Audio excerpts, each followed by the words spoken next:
বোনেরা আছো, তোমাদের পায়ে ধরে বলি, দ্বীন তোমাদেরকে বুঝতে হবে, শরিয়াত তোমাদেরকে বুঝতে হবে, ইসলামের ধারাটাকে তোমাদেরকে বুঝতে হবে। পরিবারকে নিয়ে তোমরা থাকো, সন্তানগুলোকে নিয়ে তোমরা থাকো, পরিবারকে নিয়ে তোমরা থাকো। একটা মা তার পরিবারকে বুকের সাথে জড়িয়ে নিয়ে থাকে।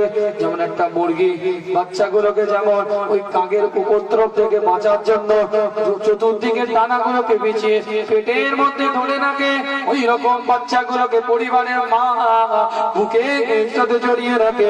খবরদার মেয়েদেরকে অবহেলা করবেন না, মেয়েদেরকে কষ্ট দিবেন না, মেয়েদেরকে ব্যথা দিবেন না।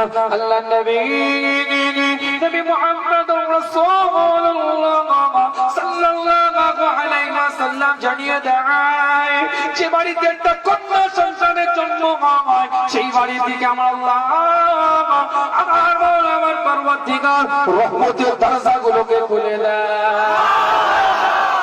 অনেকে মেয়ে ছেলে হয়েছে বলে বাংলার মাছ হয়ে গেছে মুক্তা, ছেলে হয়েছে পাগল হয়ে যাচ্ছে, হুজুর কি নাম রাখবো, আকিকা দেবো, কি দেবো, কি দেবো, মাথা খারাপ। ছেলে হয়েছে বলে দাঁড়াও, বড় হতে বাকি, শুধু একটু বড় হবে, দেখবে একটা বাচ্চা হতে হতে বড় হয়ে যাবে, 20 থেকে 22 বছর হবে, সঙ্গে সঙ্গে বিবাহ করে নেবে, বউটাকে ঘরে নিয়ে আসবে, তোমাকে আর চিনতে পারছে না।